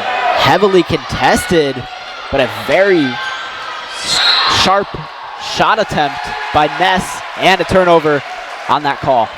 Look at a travel call going against the Golden Eagles. So that will be the Red Devils' 18th forced turnover here. Abascal with it now. Making her move over the well. She's got Rogers guarding her. Now in the hands of Nahara. Yeah, right now it looks like Eureka's just going to pass the ball around a little bit. Go to work. Webb getting inside. Garcia Rice pulls it down. Might have been fouled. Ness going to end up with it. We're going to get a jump ball. A foul going to be called on the floor. The ball will stay here with the Red Devils. Yeah, I was going to say, I'm a little surprised there was no foul call right away. It looks like, as I believe that was Reich going up for the rebound. Looks like she got hit. Nahara to inbound it.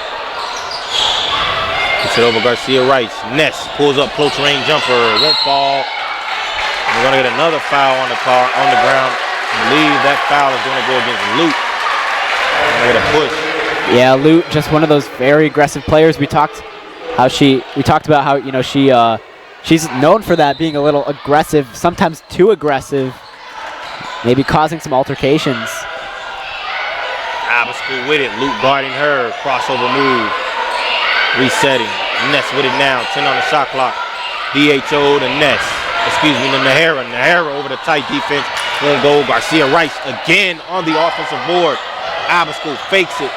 Gets inside. Floater. And we're going to get a foul going against Batiste on that play. Yeah, notice how Abascal on that move, staying within herself. Very calm, very collected. She starts off by making it seem as if she's going to take the three. Instead, she moves inside the arc, drawing contact, getting to the line. Garcia Rice extremely effective on the offensive glass tonight. I believe she has between 3 and 5 offensive boards, 2 in this quarter. Alyssa Abascal knocks down that free throw. Lead is increased to 16 in favor of the Red Devils. Obstacle with a chance to make it 17. Obstacle transferred over earlier this season from Greenville. She's been a major part of the Red Devils' success here this season. Douglas with it. Her team down 17. 7.5 remaining. Yeah, and to add on to your point, again, it's just a Eureka team.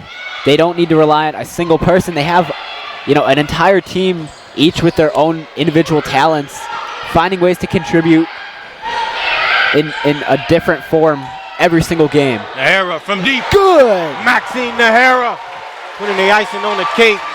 And what's been a dominant performance here for the Red Devils. Lead is now at 20. Maxine Nahara up to 14 points. Her second made triple of the game. Yeah, and I'll say Eureka's three-point shooting has not been so good to the point where it's outstanding, but they have knocked them down when it's mattered. Red Devils just 5 for 19 three-point shooting tonight. That puts them at just under 26.5%. But like you said, Matthew, they've made the timely threes, which some of the most important things in basketball: timely possession, timely stops, timely rebounds. That's the entire game of basketball. It's not what you can do, it's when you can do it. Everyone can make a layup or a jump shot, and the game doesn't matter, but it's when those possessions matter the most and you're able to perform. That's what separates the good teams from the great teams. The Red Devils have been one of the best teams in this conference all season through the big-time plays like that from players like Maxine Nahara, or big-time rebounds from Sierra Garcia-Rice, and these big-time free throws here from Maya Webb. Webb passes home the second free throw. Lead is now at its highest, 22 points, 66-44 here.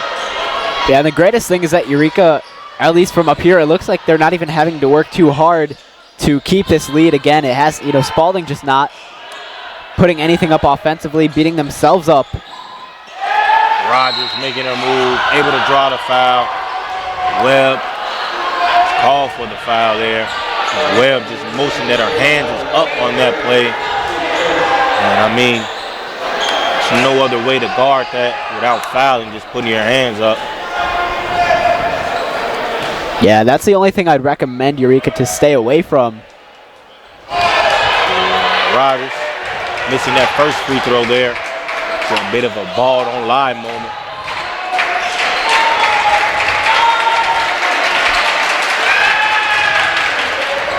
And Rogers splitting those free throws on 1-and-1. Ices Rogers. Red Devils lead is cut down to 21. Nahara with it. Hollowell guarding her, making her move, gets to her spot. Almost bounced in. Another offensive rebound, Garcia Rice. Ness bank shot is good. The bank is open on this Tuesday night. Josie Ness knocks that one in from close range. And Sierra Garcia Rice has just put herself in a great spot on offense to get offensive boards, sitting in what is known as the dunker spot. And she's gotten a lot of backdoor cut opportunities from that position as well. And not only able to score, but rebound and get her team extra possessions as Hollowell knocks down that triple. Lead is cut to 20. Yeah, and the Red Devils just continue to add on and take advantage. 20-second chance points in this ball game for Eureka. Again, Spalding just not making the right reads. Looks like there's another timeout. They'll take a timeout, so we'll take a quick break as well. We'll be right back in a few minutes. Fourth quarter coverage here on ECTV.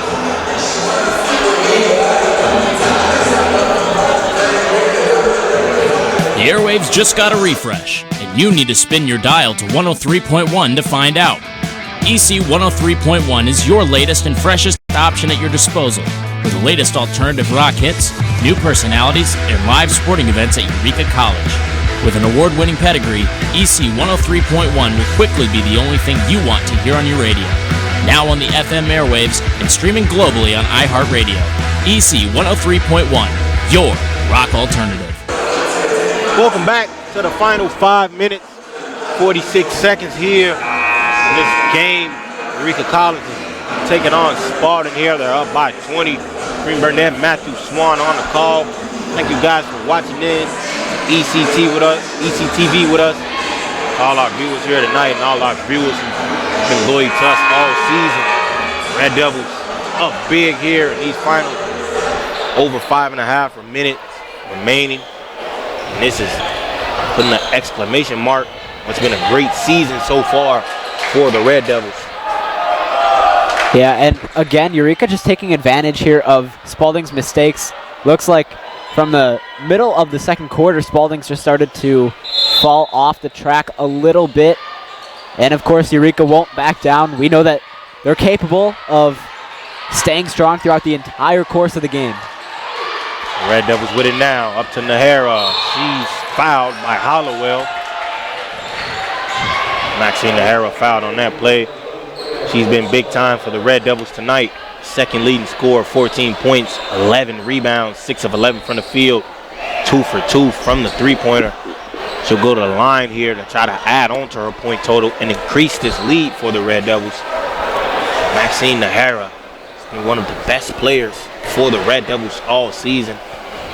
Also a member of ECTV, not just a player, but a friend and colleague. It's been a pleasure being able to support her from the City Blue Technologies broadcast booth all season. Yeah, she kind of gets a perspective from both sides. Obviously, the television side, and of course, being on the floor, actually playing basketball. And Nahara splitting those free throws for the lead will stay at 21. Her 15th point of the night. She's 1 for 2 from the line. Matisse traveled on that play, lost her pivot, lost balance. Red Devils basketball. 19 turnovers here for Spalding. Just not clicking, not coming together as a team, and it's allowing them to produce negative results. Absolutely, and the Red Devils defense has just been super stellar. 15 steals, 5 blocks, 19 forced turnovers. They have 26 points made off turnovers. That's just incredible. As Maya Webb gets downhill, not able to finish. Matisse pulls it down. Matisse done a phenomenal job on the glass all night. We're going to get a travel call. Too much movement on that possession. The Red Devils force yet another turnover. Turnover number 20 for Spalding. Yeah, and both teams coming into this one knew it was an important game, so you have to assume that there are going to be a lot of aggressive plays moving forward, and that's exactly what's happened. But of course, Eureka, as you can tell, is the one team taking the most advantage out of these aggressive plays. Josie Ness headed to the line here. It'll be her first trip at the line. She's been phenomenal tonight. Her minutes of play here, 10 points, 2 rebounds. It's the way she's gotten those points. She has some big time block in that first quarter. Josie Ness, the senior, her 5th year, I believe, at Eureka. Yeah, I'll be honest though, Spalding not really getting anywhere by fouling Eureka. We know Eureka is currently shooting over 70% from the free throw line, 10 for 14, but Eureka will take it. Ness not able to get anything at that trip to the line there, but that's okay. Lee will stay at 21. Riding her with it. Rogers making her move. She's guarded by Webb. Back in the hands of Ridner. 10 on the shot clock. And Rogers not able to get that one. Tracked down by Ness. Over to Zarello. Up ahead to Nahara. Well, it looks like Spalding has a few good ideas on what they want to do on offense, but again, execution is a very important role as Jackson knocks down another 2. Anna Jackson, super adept at that left-hand floater. It has me wondering, is she right-handed or left-handed? She shoots with her right hand, but I see her lay the ball up a lot with her left, or she could just be that good at basketball and able to fool a guy like me. Riding her corner triple won't go, pulled down by Jackson. Yeah, notice how Eureka's forcing Spalding to take a lot of three-pointers, and they're still not being able to knock him down. We're going to get a timeout from Coach Mike Hedrick. He called that timeout. There's the Red Devils are trying to stay, but we'll stay here. We got 3 minutes, 42 seconds remaining in this game. Red Devils up big here, up by 23. Matthew, give me a breakdown, give me an explanation, give me your thoughts, your opinion on what the Red Devils have done in this game. A lot of it has to do, with just staying consistent on offense. Consistency is, I would argue, one of the biggest factors in basketball when it comes to winning a ball game, and that's what they've done. Of course, the first quarter, there was a lot of back and forth, but since the second quarter and present, they've just been pulling away. Maya Webb, of course, leading the team in points. I believe right now she has 17. Just one of those players that, you know, we know she could score the basketball, but strong on defense as well. Tends to get a few rebounds herself. She's really just all over the floor. But again, it's not just one player. The entire team finding ways to contribute, whether that's scoring, rebounding, assists. And we're going to get a look at the replay here. Fight for the basketball. Go for that basket. Coach was able to call timeout to maintain possession of that ball. That's a good use of a timeout. Webb actually going to come on the bench in favor of Abascal. These final 3 minutes, 40 seconds. Abascal with it now. Receiving that pass from Redgate. Yes, and Alyssa Abascal putting a stamp on this game to give the Red Devils an even further lead, a 25-point lead. Chance to make it 26 here. It looks like Spalding kind of just gave up on the play. Abascal found a lane, didn't change her direction, just the entire time being precise. And Alyssa Abascal not able to increase the lead any further. It will remain at 25. And Rogers able to score that basket, cutting the lead down to 23. Yeah, and I make this case all the time. That's okay, because I'd rather have Eureka not foul and give up the 2 points rather than foul and give up the 2 points. Alyssa Abascal with that bucket made her the fourth Red Devil in this game with double digits. Nearly 5 Red Devils in double digits. Sierra Garcia-Rice is teetering the line with 9 points and 11 rebounds, 4 assists in this game. Elena Redgate added her own 7 points. And Jackson has 4. Yeah, actually almost every Eureka player that's gotten some minutes tonight, almost every single player has scored.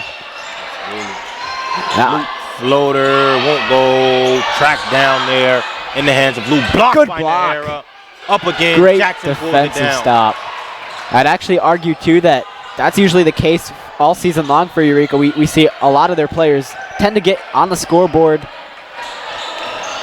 Again, it just goes back to not highlighting one specific player, but the entire team. And that has to, again, goes back to Coach Hedrick and his recruiting as Max Nahara, another 2. Max Nahara with that Euro step move increased the lead back up to 25. The Red Devils crowd gonna let them hear it. They've been stellar all night in the performance that they put on, and Maxine Nahara, a huge part of that, tying the game high. Maya Webb with 17 points in this game. And scoop Good pass. block. Redgate able to score it. Her 9th made point of the night. We're gonna get, I wanna say a travel call. It seemed a travel motion. Instead, we're gonna take a timeout. We'll stay here. Final 2 minutes and 4 seconds of this ball game. And the Red Devils will walk away with a victory up by 27. And it's physically impossible at this point for Spalding to make a comeback. So was that travel call against Eureka? I'm not actually sure. I thought it was a timeout, but both refs were, Coach Hedrick and the ref closest to the basket were motioning to travel. Wilcox stole it away. Up ahead to Ness. Ness tracking it down. Pump fake. And Josie Ness putting her mark on the game for bucket number 6. 12 points in total.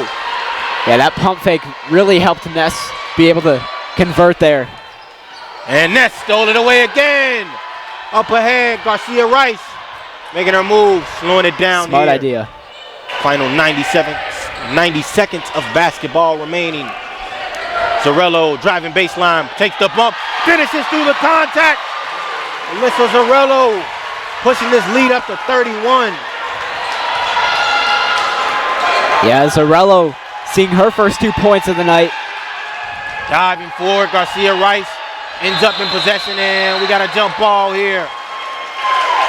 Final 68 seconds remaining in this SLIAC Women's Conference quarterfinals here.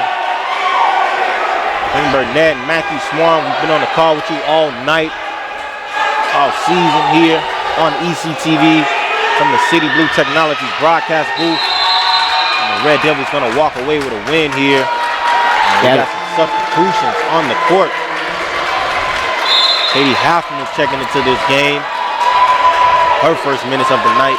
She was honored a few weeks ago at senior night. We also have Alyssa Taylor in the game, seeing her first minute. Yeah, the fans really letting Spalding hear it. Ness with it over Wilcox. Wilcox driving inside, and Wilcox takes a hard foul there from Caldwell. Caldwell pulled her down on that drive, and that was absolutely not a basketball play. Here's that dive. Those players got tangled up. I want to take another look at this foul that was just committed by Caldwell. Extremely uncalled for. Wilcox misses that first free throw. Caldwell, we haven't seen her since the first half. For her to come into the game, her first minutes of the second half, and a blowout win, to commit a play like that, it's mind-boggling.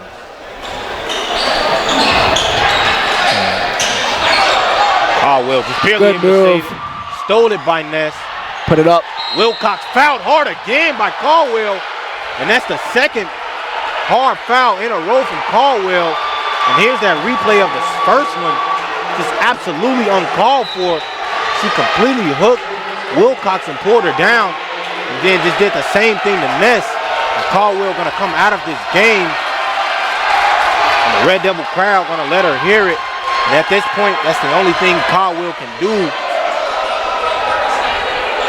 Those uncalled for fouls, as her team is gonna walk away with a loss. A major loss is they will lose this game by over 30 points. I'm sure that has to be on Caldwell's mind. She's headed back to the bench to watch these final 43 seconds. Yeah, and that's the thing. Sacrifices are going to have to be made as Wilcox, as you mentioned, Kareem, taking a couple hard falls, but making it up at the line. At the end of the day, Red Devils will walk away with this win, up by 31, 32 seconds to play. Wilcox with it now, slowing it down. Over Zarello. Zarello thought about it, driving baseline, falling, fading, won't go, pull down Ness, tried to get it up. Ball is gonna go off the Red Devils. And we got a replay of that second foul being made by Caldwell, and just completely unnecessary, and a stare down there against Wilcox as well. Yeah, you could even see her kind of swinging her arms down, throwing, looks like Wilcox to the ground almost. And the crowd in unison singing goodbye to the Spalding Golden Eagles. And regardless of the dirty tactical plays made by Caldwell, another foul there from Hollowell. Red Devils will walk away with this win. The only thing this Spalding team can do at this point is foul, try to lick their wounds, but unfortunately, there's not enough time, and it won't be enough fouling in the world. Yeah, I was actually going to ask, what's the move here for Spalding behind fouling?